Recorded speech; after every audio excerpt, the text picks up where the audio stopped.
The Fox and the Farmer. Many years ago, high in the Taebaek Mountains, there was a wealthy farmer who lived on a large property with his wife, many servants, and 3 strong, healthy sons whom he loved very much. High in the mountains, he discovered a beautiful baby girl. The farmer and his sons searched high and low for the baby's mother, but to no avail.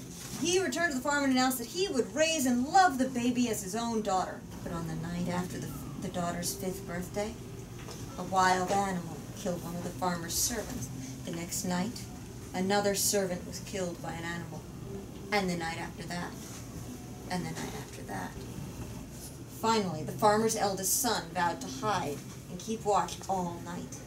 At the darkest hour, he saw something move in the shadows. As it drew closer to his hiding place, he realized that it was his adopted sister. In horror, he watched as she snuck around a wall and transformed into a fox, but one with 9 lush tails. The animal jumped through a high window, and what followed was the terrible noise of a fox killing a man.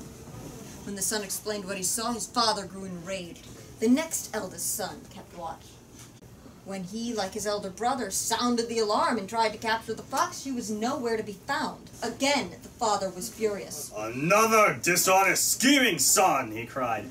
"What did I do to deserve such an unfaithful family? Leave this house." The 2 exiled brothers wandered the mountains together for many months, sad and alone.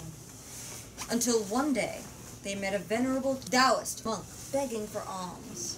Seeing their sadness, the monk asked if he could help and listened as they told of their fox sister. The monk wrote some holy verses for the brothers and gave them 3 small vials, 1 white, 1 blue, and 1 red. By the time they returned home, their youngest brother and mother had both been killed.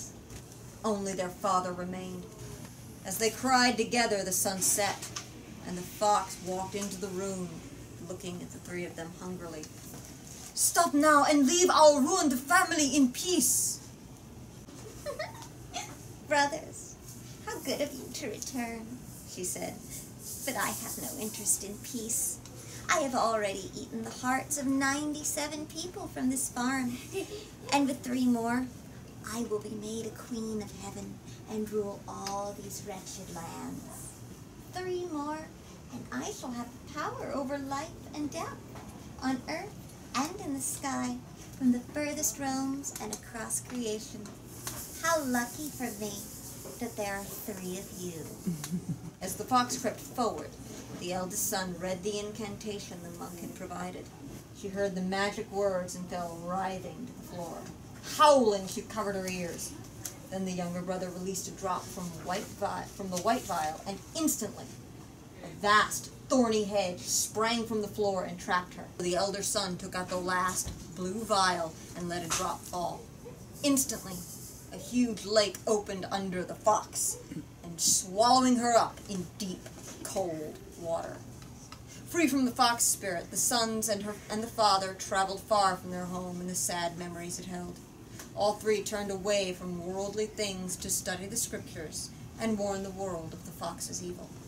I remember reading something about Japanese tales about a 9-tailed fox. In Korea, it's the gumiho. In Japan, it's the kitsune. Kitsune are actually a very old tradition about women who are actually foxes. Generally, this was a thought that was kind of well believed, and people said that, like, if you go out after night and encounter a woman by herself late at night, she's probably a fox in disguise. Don't offer her any shelter. Why in most of these stories are the women the bad demons? Are men biased? Very largely, yes! Mm-hmm. Very largely, yes. And this is where that idea of the weaker sex first started. Physically, we can't do the heavy lifting that guys can do sometimes. Many times women have to use other ways to get what they want. So because of this exactly, this thing. Whatever. And sometimes some people get resentful of that. So rumors start out, oh, she's seductive, oh, she's tricksy. These things go back a long time when it was pretty much like a total divide.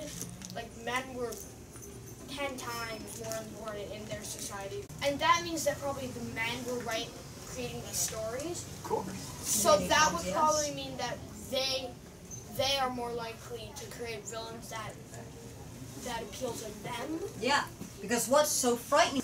The thing that controls your heart or your mind is far more frightening. Because muscle versus muscle, at least it's straightforward.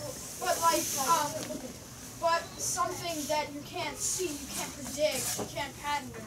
Terrifying. That's terrifying. The idea of the seductress or the trickster in seductive human form, or not just seductive sexually, but seductive like, oh, it's a cute little baby and it's the child we want, let's take it home, or oh, it's a sweet little old lady with wares to sell, why don't we buy some apples from her? As Shakespeare put it, I am not what I am. I know that you said like all the bad people are like the women, but why do they do these things? Like, is there a reason why? Do they want souls? Like, Most of the time, the bad guys just want power. Power is addictive. You get some, you want more. Notice, in Europe, the fox is seen as a trickster character too.